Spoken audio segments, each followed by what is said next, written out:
ni watu wako na ni watoto wako, na shetani anafanya vita kwa uzao wa mwanamke.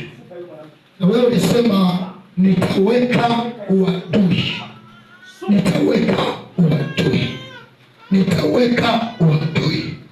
Na shetani anawasagia meno. Wengine majini ya kiume yamekamata periodi zao, wengine majini mahaba yamekamata, wengine Biblia ilichukua sehemu ya damu ile ya kwanza wakafungwa kwa damu ya Yesu. Na uruhusu moto kwenye hii mikono. Okay, watuanzie huku. Na uruhusu moto kwenye hii mikono kama umeme. Moto utatembea mstari kwa mstari, moto utagusha. Na uruhusu moto, moto tayari, tayari huo, tayari kwenye matumbo. Nasikia ladi inapiga, ladi inapiga kwenye tumbo, inakata huo msusi, huo mmea tayari. Hiyo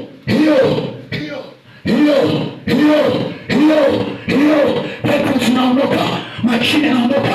Ewe chini dume, ewe chini jike, ewe chini dume, Maimuna, Subiani, Sharifu, Makaka, haya go.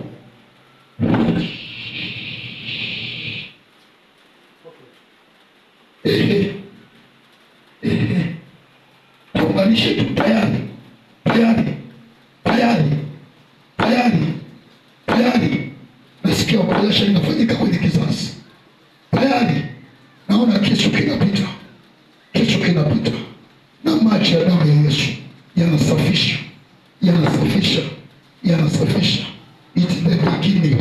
Na huu ndio mwanzo wako, mwanzo wa neema, mwanzo wa neema.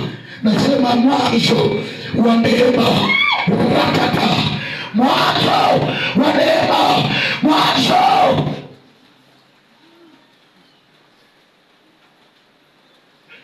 Hey, tayari nasikia operation inafanyika kwenye mayai, operation kwenye mayai. Yai la kulia, yai la kushoto, mirija, mji wa mimba.